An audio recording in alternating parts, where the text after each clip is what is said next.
তো দেখো বন্ধুরা, কাজের সূত্রে আমি এখানে এসেছিলাম। তো এখানে হচ্ছিল একটা হেলথ ক্যাম্প, যেখানে হেলথের বিভিন্ন বিষয় নিয়ে আলোচনা করা হয়েছিল। সেখানে আমাদেরকে ডাকা হয়েছিল।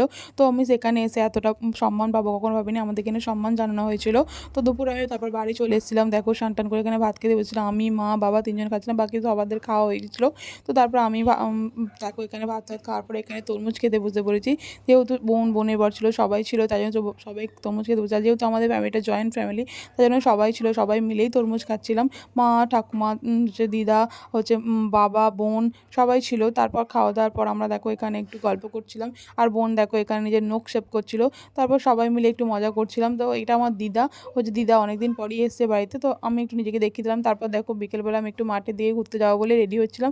আর বোন বলছে, এখানে দেখ আমি তোকে ভিডিও করে দিচ্ছি।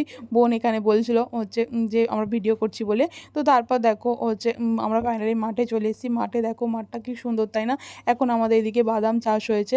তো বাদামের জন্য মাঠটা কি সুন্দর সবুজ লাগছে। এখন যেহেতু ছোটো, তাই জন্য হচ্ছে দেখো। তারপর বিকালবেলা বাবা এখানে পিসিমণির মেয়েটাকে নিয়ে একটু মজা করছিলো। মা নামতেই চাইছিল না কোল থেকে। তারপর সন্ধ্যাবেলা দেখো এখানে মা ফুচকা খাচ্ছিলো। সবাই মিলে ফুচকা খাচ্ছিলাম। যেহেতু মা লাস্টে খাচ্ছে, তাই জন্য মাকেই দেখাতে পেরেছে, আমাদেরকে দেখা